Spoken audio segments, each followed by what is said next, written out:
Hello, I'm Gary Libecap from the University of California at Santa Barbara and also the National Bureau of Economic Research in the U.S. And I want this afternoon to talk about open access resources and externalities and the traditional solutions associated with them. All environmental problems and most natural resource problems are really problems of open access. This is a situation where there are no or limited property rights.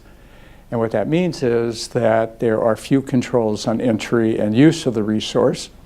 It's difficult to make decisions that can be carried out because others can make decisions. These are resources and settings where it's very hard to invest because no decision maker has certainty that their decisions will be carried out in the future. Moreover, an open access setting is one where the resource or the asset cannot be traded because there's no recognized owner or party. And so the absence of property rights means that we get too much entry, too much use, and we get a variety of problems that I'll describe in a moment. In the 1930s, well, actually even before then, the problems of open access and externalities were ones that welfare economists were particularly concerned about.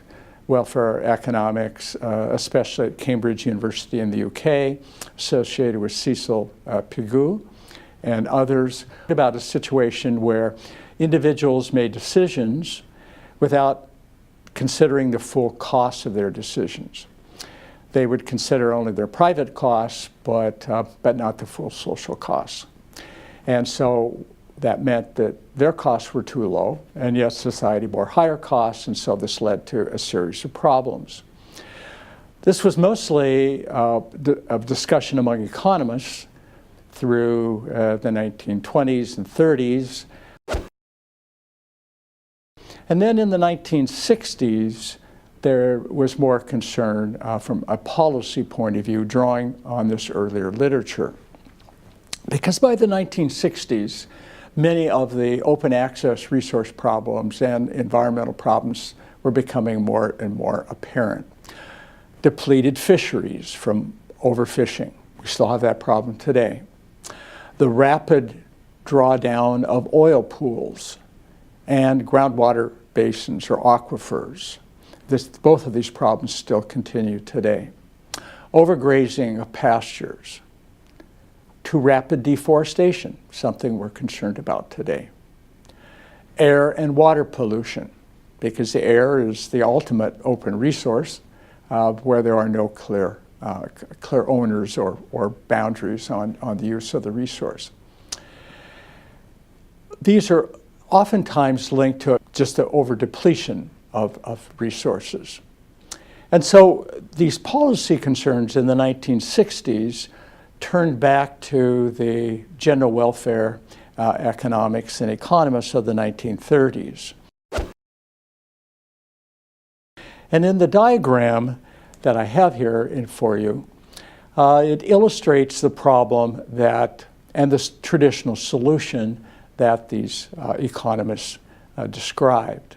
If you look at the horizontal axis, we can go from 0 out to some large number, and that can be either the number of users, so you could think of that as the number of fishers, or production, so the amount of forest cut or fish harvested or what have you. On the vertical axis, we'll have some value measure in order to measure cost and then demand. And so the demand curve that's flowing down is reflecting the demand, the societal demand for the resource. It could be clean air, clean water, timber, fish, any resource. And we have two upward sloping lines. One, the lower one, private cost, and then the upper line reflects social cost. And the importance here is that the social cost is higher than the private cost, and that leads to too much entry, too much use, too much production. And so the solution that the Cambridge economists and other welfare economists devised was to tax, this is a Pigouvian tax, the amount that's the difference between the private and social cost, or restricting entry or production out to the optimal level. Both of these solutions, either Pigouvian tax or regulation to restrict entry and production, are the traditional solutions. You'll notice that they have no transactions costs associated with them. There's no discussion of whether the regulatory or taxing authority would have the right information about the difference between the private costs and the social costs, or the right amount of production relative to the amount that would take place under an open access setting. Nevertheless, this is the most common way of dealing with open access problems today.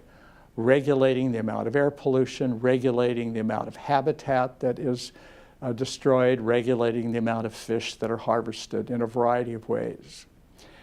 And the problems that arise from these traditional solutions is the regulators generally just do not have sufficient information. And moreover, there's no recognition here that politicians will be responding to constituents when they're designing regulation.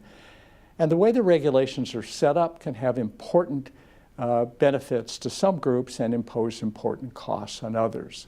And so even though the traditional solution is used today, it generally turns out to be very costly and often very controversial.